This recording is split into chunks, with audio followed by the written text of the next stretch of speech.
Our next story is about a 4,000-year-old mystery. How were pyramids built? One of the world's great mysteries. Just how were the pyramids built so deep in the Egyptian desert?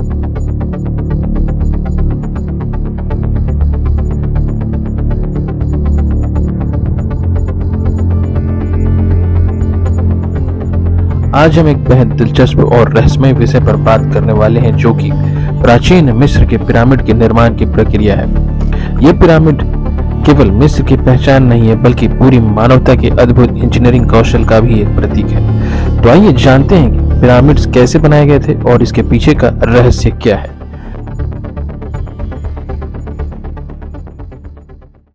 जी हाँ, Gaza का महान pyramid, जिसे Khufu का pyramid भी कहा जाता है, कुछ कारणों से रहस्यमय माना जाता है। सबसे पहले इसका निर्माण अभी भी पूरी तरह से समझा नहीं गया है। पिरामिड लगभग 2.5 मिलियन पत्थर के ब्लॉक से बना है, जिसमें से कुछ का वजन 80 टन तक है। यह स्पष्ट नहीं है कि आज से 4,500 साल पहले इन ब्लॉकों का उत्खनन, परिवहन और संयोजन इतनी सटीकता के साथ कैसे किया गया होगा। दुनिया के 7 अजूबों में शामिल मिस्र के पिरामिड का बनना अपने आप में एक रहस्य है।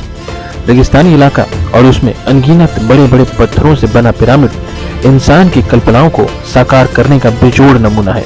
सदियों से मिस्र की धरती पर काबिज ये पिरामिड आज भी अपने अंदर कई सवाल समेटे हुए हैं।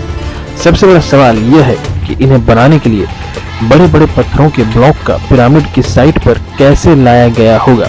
इसके जवाब में कई थ्योरियां हैं, सबके अलग अलग दावे हैं, लेकिन आज एक नई रिसर्च ने इस रहस्य से पर्दा खोल दिया है। आइए उन थ्योरीज पर एक नजर डालते हैं। नील नदी की थ्योरी पर विश्वास करें तो एक सच यह भी है कि नील नदी पिरामिड से कई किलोमीटर दूर है। कम से कम आज तो ऐसा ही है, क्योंकि पिरामिड और नील नदी के बीच कई किलोमीटरों की दूरी है। इतनी दूरी से पत्थरों को पिरामिड के साइट तक लाना सवाल खड़े करता है, मगर नई रिसर्च में इससे मिलता जुलता एक साफ जवाब मिला है। साइंटिस्ट ने नील नदी की एक लंबे समय से खोई हुई शाखा, जो कि अब रेत के नीचे दबी हुई है, उसकी खोज की है। सैटेलाइट इमेजरी के इस्तेमाल करते हुए एक्सपर्ट्स ने पिरामिड साइट के पास एक प्राचीन नदी की शाखा की लोकेशन की पहचान की है। उन्होंने जियोफिजिकल सर्वे और सेडिमेंट कोर के जरिए अपने नतीजों की पुष्टि की है। रिसर्चर्स ने जमीन के नीचे नदी की सेडिमेंट्स और पुरानी चैनलों का पता लगाया, जो कि 64 किलोमीटर लंबी नदी की पुरानी शाखा की मौजूदगी का संकेत देता है। रिसर्चर्स ने पाया कि एक समय पर नदी की शाखा पिरामिड क्षेत्रों के पास से बहती थी। उन्होंने नील नदी की शाखा का नाम एहरामत रखा है, जिसका अरबी में मतलब पिरामिड होता है, जिससे कि यह साफ समझ आता है कि नील नदी की प्राचीन शाखा ने पिरामिड के बनने और यहाँ तक पहुँचने में अहम भूमिका निभाई होगी। नदी ने बड़े पैमाने पर पत्थर के ब्लॉक और दूसरे साजो सामान को पिरामिड की कंस्ट्रक्शन साइट तक पहुंचाना आसान बनाया होगा।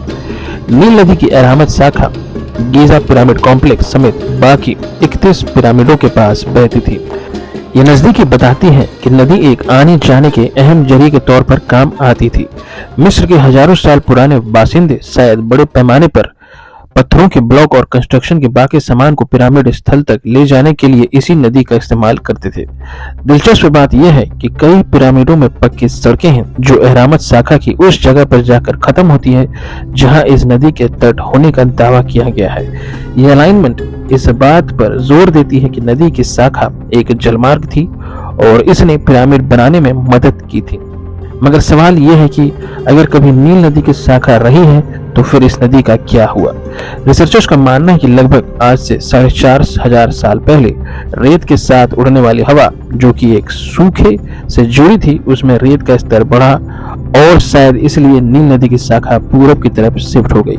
यह माइग्रेशन रेत के साथ मिलकर आखिरकार नदी की शाखा को भरने में और इसके गायब होने का असली कारण बना। यह खोज पूरे इतिहास में मानव समाज पर पर्यावरण के बदलाव के असर को दिखाती है।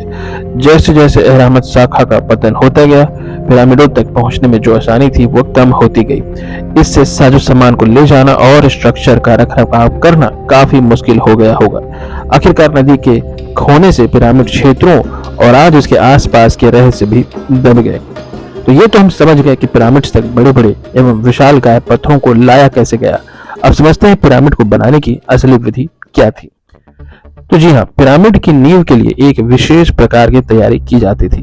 पहले जमीन को समतल किया जाता था और फिर एक ठोस आधार तैयार किया जाता था। इसके बाद पत्थरों को क्रमवार तरीके से ऊपर चढ़ाया जाता था, जिसके लिए पुरातात्विक शोध के अनुसार एक ढलान या रैंप सिस्टम का उपयोग किया गया था, जो पिरामिड की ऊंचाई बढ़ाने में सहायक था। रैंप सिस्टम एक ढलान या स्लोप जैसा होता था, जिसे पिरामिड के निर्माण के साथ साथ ऊंचा किया जाता था। इसके माध्यम से श्रमिक पत्थरों को ऊंचाई तक ले जाते थे। कई शोधकर्ताओं का मानना है कि इस प्रणाली के विभिन्न रूपों का उपयोग पिरामिडों के निर्माण के दौरान किया गया था। पिरामिडों की आंतरिक संरचना भी बहुत ही दिलचस्प है। इन पिरामिडों में एक प्रमुख कक्ष होता है जिसे किंग्स चेम्बर कहा जाता है। इसके अलावा कई छोटे कक्ष और गलियारे भी होते हैं। इन आंतरिक कक्षों को विभिन्न धार्मिक और संस्कृतिवादी मान्यताओं के अनुसार डिजाइन किया गया था।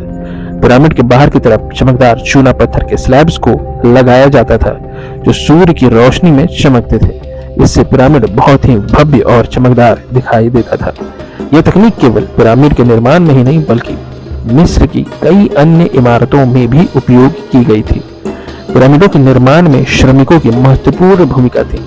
इन श्रमिकों में अधिकांश किसान और आम लोग थे, जो फसल के मौसम में निर्माण कार्य में भाग लेते थे। पिरामिडों के निर्माण की तकनीक और विधियां आज भी एक रहस्य बनी हुई है।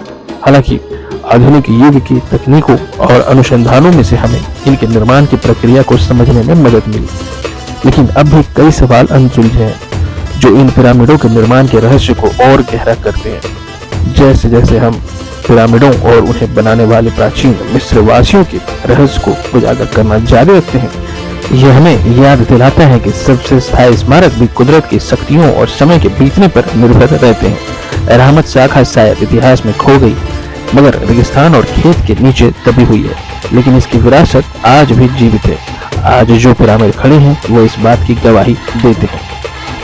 उम्मीद है आपको इस वीडियो से पिरामिडों के निर्माण की प्रक्रिया के बारे में नई जानकारी मिली होगी। अगर आपको यह वीडियो पसंद आया हो तो कृपया लाइक और हमारे चैनल को सब्सक्राइब जरूर करें। हम आपके लिए इसी तरह के और भी दिलचस्प विषयों पर वीडियो लाते रहेंगे। तब तक के लिए जय हिंद।